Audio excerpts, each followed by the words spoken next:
Latihan hari ini fokus ke mana, coach? Ke strength, kekuatan. Ya. Selain itu, coach? Ya, masuk ya seperti yang saya lakukan ya pasti ada taktik, ada teknik, nah, itu semua masuk. Tapi larinya ke kekuatan.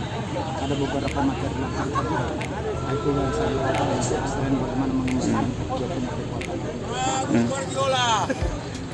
Kalau mungkin sudah soal strategi sudah ada, coach, Ya, gambaran? pasti nantilah kita lihat ini kan masih tahap memulihkan dia punya kondisi. Sekarang kita benahi bagaimana dia punya kekuatan, tingkatkan semua fisiknya itu.